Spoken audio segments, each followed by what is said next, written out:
El año 2012, es decir, hace 8 años atrás, la Universidad Alberto Hurtado, bajo la dirección de las editoras Beatriz García Huidobro y Andrea Jeftanovich, publicaron un libro de antología de cuentos chilenos, de escritores contemporáneos chilenos, de los mejores, de los más importantes, bajo el título .cl Textos de Frontera. En el comité editorial participaron Ignacio Álvarez, Lorena Amaro, Eugenia Brito, Fernando Pérez, y yo tuve también el honor de ser invitado a participar en la edición de este libro. Y además de escribir uno de los textos críticos que iban de alguna manera presentando cada grupo de textos. En el caso mío me tocó escribir lo que se llamó el cuarto recorrido, y el título de mi artículo se llamó La identidad, los límites. Lo voy a compartir con ustedes y después, en más próxima lectura, leeremos algunos de los cuentos incorporados en este excelente libro realizado por Beatriz García Huidobro y Andrea Jeftanovich como editoras, y por el comité editorial que ya mencioné. El concepto de frontera como leitmotiv para esta antología del cuento chileno contemporáneo abre un abanico de posibilidades semánticas, una multiplicidad de escrituras y lecturas, geografías, territorios, grupos sociales, diferencias de género y orientación sexual, razas, ideologías, realidad o fantasía, locura y razón, las fronteras de lo interior y lo exterior. Los confusos bordes familiares son solo algunas de las infinitas formas que vienen a la mente y que de alguna manera han quedado plasmadas en los 45 cuentos, textos, relatos que integran .cl,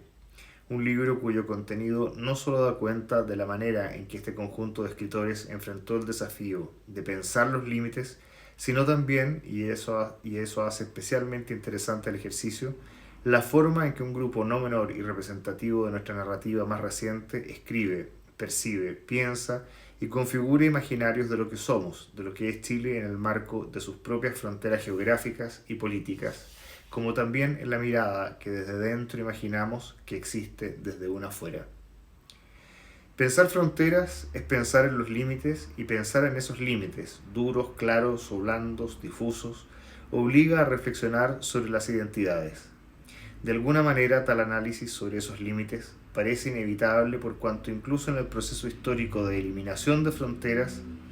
a través de la globalización,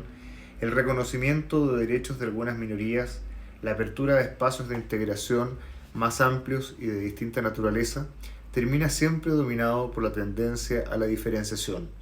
la búsqueda de nuevas identidades, límites, fronteras más o menos legítimas que las anteriores. Todo parece indicar que en el gesto vital, hasta en la manifestación más primaria de la existencia, fusión y división son procesos permanentes en los que el camino de la indiferenciación a la individuación es inevitable, sin importar su justificación, su justicia, su legitimación ética o meramente argumental. La existencia de los límites es, así, la posibilidad de una identidad, del acaecimiento de hechos que dan lugar y nacimiento y muerte. Es la delgada línea que dibuja el canto de una moneda separando y uniendo dos caras que se afirman y niegan, el uno y el otro, la clave indispensable para el diálogo y la puesta en movimiento de la rueda del sentido. Y en .cl esto queda claramente de manifiesto, desde el momento en que los 45 textos de igual número de escritores chilenos generan la frontera fundamental entre el silencio anterior a la escritura y la apertura del significado que genera su palabra escrita. La posibilidad de la lectura quedando un retrato multidimensional, reticular, polimorfo, en el que la imagen de Chile parece uno de esos cuadros cubistas, un Picasso, un Braque, en el que la figura retratada está fragmentada en partes, segmentos que muestran la unidad y división, la identidad y diferencia, lo uno y lo otro que unen y delimitan al infinito el país escrito e imaginado, lugar que no es sino el que habitamos compartiendo desde la subjetividad inalienable y necesaria de cada habitante, en este caso de cada escritor y lector. Chile no es un país amable consigo mismo, es un país de mirada oblicua y de palabra esquiva, que se fuga hacia lo poético, lo críptico, la crudeza descriptiva, el humor aparente que encubre un sarcasmo desencantado. Nuestros escritores no hacen concesiones, son narradores de la frontera de una nueva Extremadura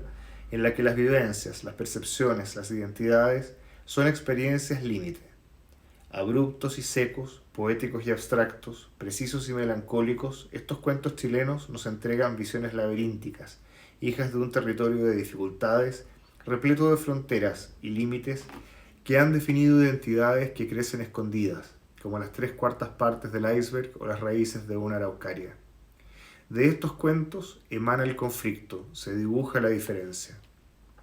Se traza la identidad de familias con lazos enredados, de la pobreza de nuestras clases media y baja, aún sumidas en la cima profunda de una grisura que anula toda esperanza, las marginalidades de género, orientación sexual y raza, con los conflictos de poder y dominación que les van asociados y los subterfugios con que se articulan sus sobrevivencias. La edad y la enfermedad como la frontera que aísla de la prestigiosa juventud, de la salud impredecible. En estos cuentos nos miramos a nosotros, a los otros, los exóticos cercanos o lejanos, y miramos el secreto escondido que es la intimidad de cada uno y permite reconocer la verdad de la frase de Zenón, el entrañable personaje del Opus Nigrum de Marguerite Yourcenar, cuando dice: «Soy uno, pero en mí hay multitudes».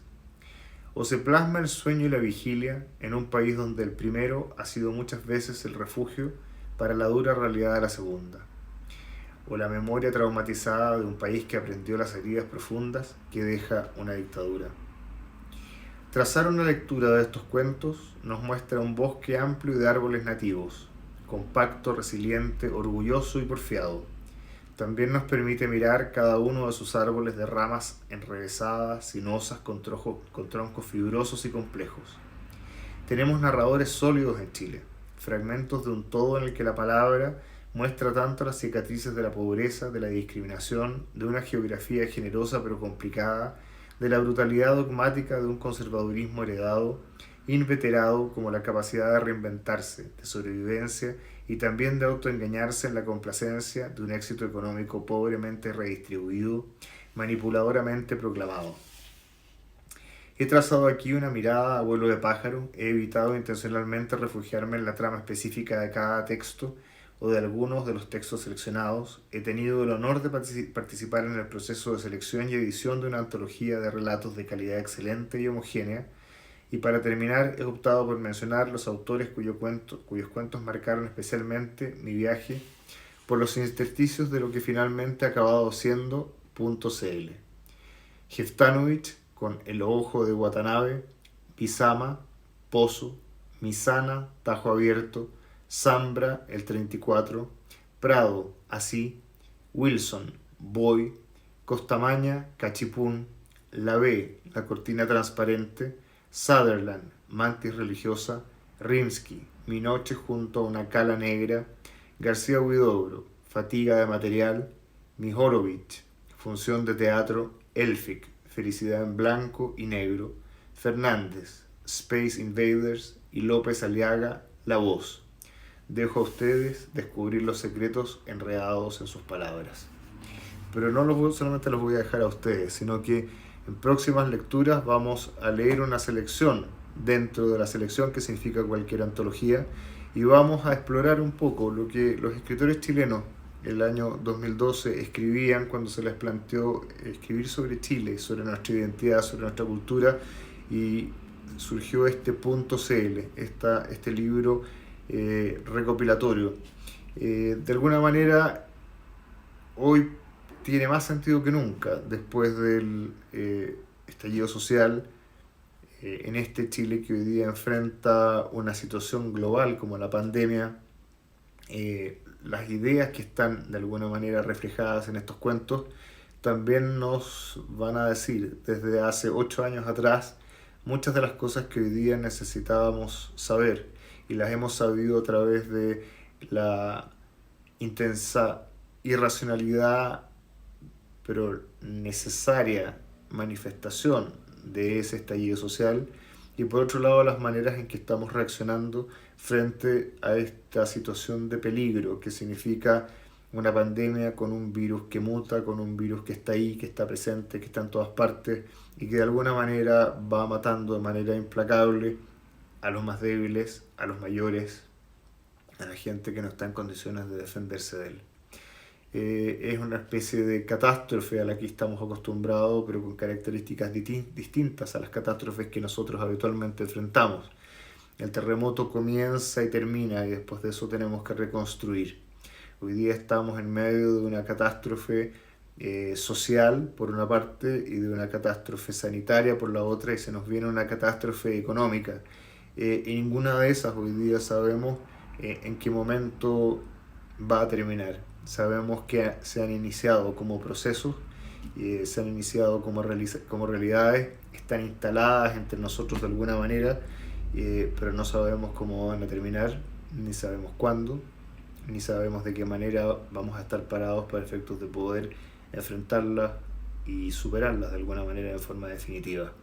Se va a requerir obviamente de la unidad de todos, así como todos escribieron en este libro de prácticamente